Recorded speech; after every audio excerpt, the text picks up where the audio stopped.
Le monde est divisé en deux, des barbares et des terroristes.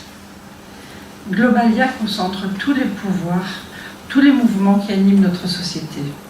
La faiblesse du pouvoir politique face au pouvoir économique, tenu par une oligarchie dominante, la difficulté de concilier liberté et sécurité, une dérive totalitaire au nom de la lutte contre le terrorisme, un refus de l'histoire pour maintenir une cohésion sociale, l'exclusion, l'individualisme, le rôle des médias dans leur présentation de l'actualité, une démographie contrôlée par un scientisme génétique qui prolonge la vie et empêche la procréation, mortalité zéro, fécondité zéro, conduisant à l'isolement des individus, à la manipulation et à l'infantilisation des masses.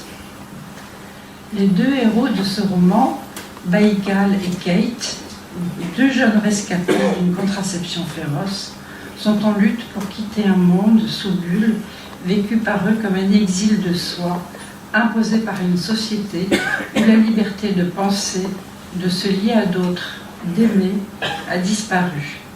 Pour cela, ils veulent explorer les non-zones, naître à une autre vie. Cette dystopie décrit un monde de demain dont nous ne voulons pas, qui fait horreur.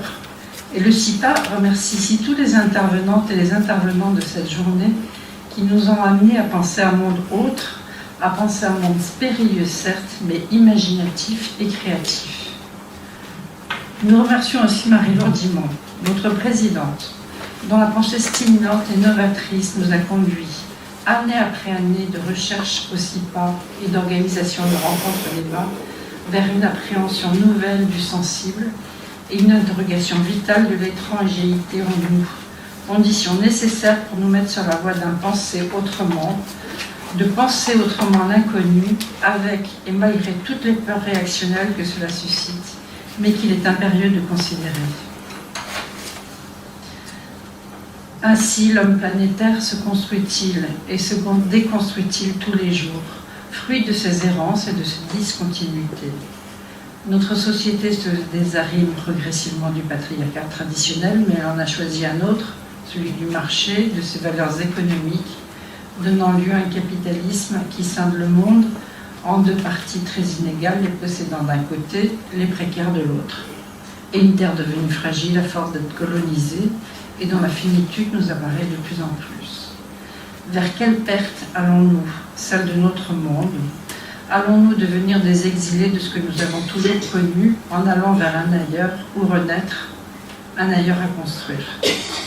La question est présente pour que cet exil devienne la métaphore psychique d'une nouvelle naissance et d'un développement autre qui prenne en compte à la fois la terre et le vivant.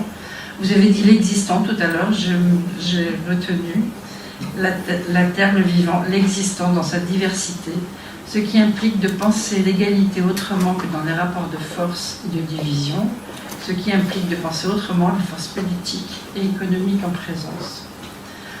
Pour reprendre certaines théories portées par le CIPA, notre position aujourd'hui nécessite la prise en compte de l'étrangéité, de l'inconnu, de l'écart, de l'abjection de la forme, de la part inconstructible de la Terre, de ce que nous ne maîtrisons pas, de l'imprévisible nécessaire au jaillissement de la vie, au jaillissement d'une créativité libre et de l'art dans tous ses états.